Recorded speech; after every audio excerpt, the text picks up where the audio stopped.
Nacional, donde el Tribunal Supremo de Justicia ya ha adelantado una situación, cuál es la revisión de los procesos de las detenciones preventivas, para los casos políticos. Sin embargo, el Tribunal Supremo de Justicia no ha fundamentado de manera adecuada que se trataba de revisar la prisión preventiva en casos de persecución política. La persecución política, por si acaso, está penalizada por la Corte Penal Internacional.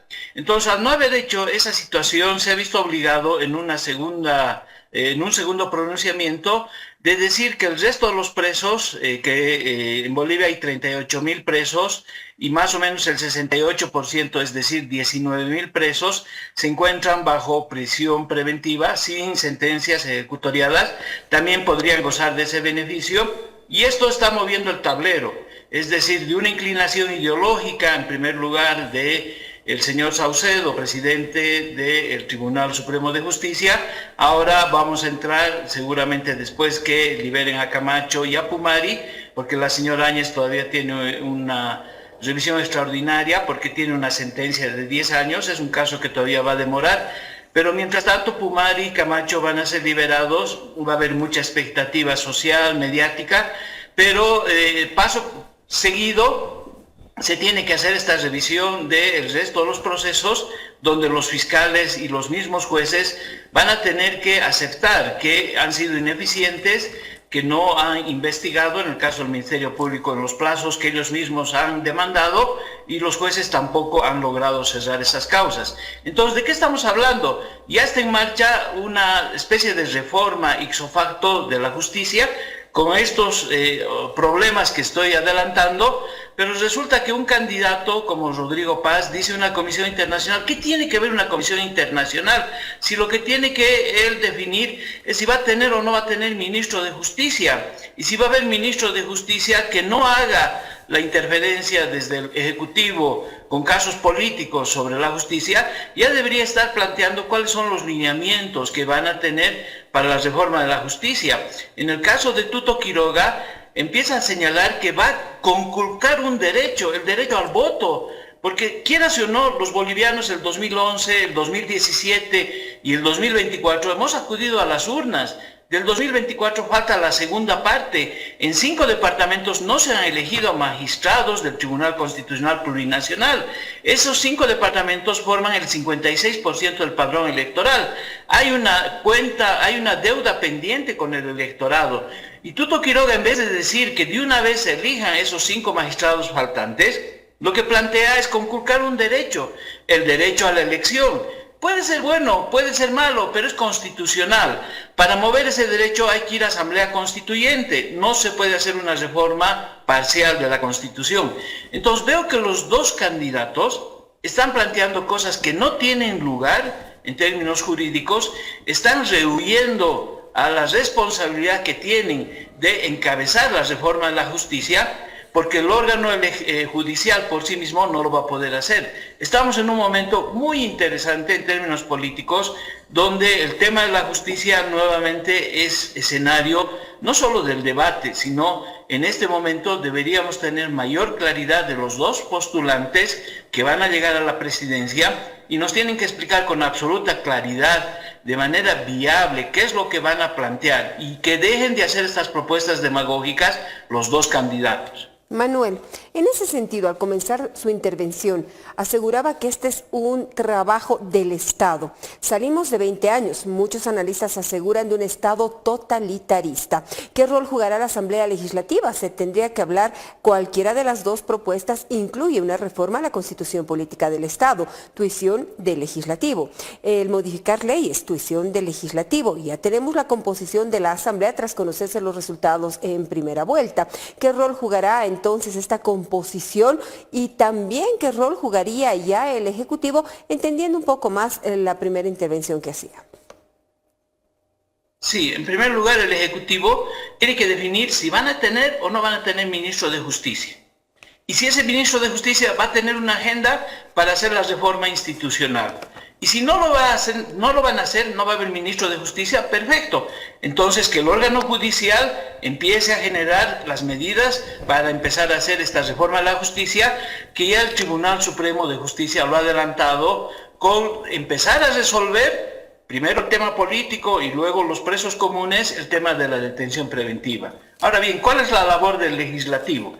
El legislativo no tiene que ponerse a pensar que va a derogar el derecho al voto para elegir magistrados. Es más, yo les recuerdo que en este momento el magistrado Saucedo, que está haciendo esta reforma extraordinaria ya sobre la marcha, sobre la detención preventiva, ha sido elegido por el voto del ciudadano. También quiero recordar que los magistrados del Tribunal Agroambiental, que han sido elegidos por voto ciudadano, han empezado a tomar medidas extraordinarias muy positivas. Por ejemplo, declarar la suspensión de los contratos de litio mientras no haya la consulta previa libre informada y la evaluación ambiental. Es extraordinaria. Han sacado una resolución para la protección del jaguar y evitar los incendios. Entonces, eso de que el voto ciudadano no ha servido para elegir magistrados es una absoluta mentira y falta todavía la elección de los 5 magistrados. ¿Qué va a hacer el Parlamento entonces? En vez de distraerse con querer modificar la Constitución vía Asamblea Constituyente, porque es un derecho y lo demás se puede modificar en referéndums, pero el derecho al voto no lo pueden sacar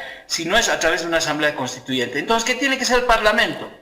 De manera inmediata tiene que empezar a definir qué va a pasar con los juicios de responsabilidades, son casi más de 20, que están estancados en la Asamblea Legislativa Plurinacional.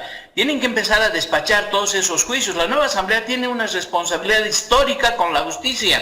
Si hay personas que han fallecido en juicios de responsabilidades, si ya se ha pasado el tiempo y han prescrito, bueno, hay que empezar a cesar esas causas.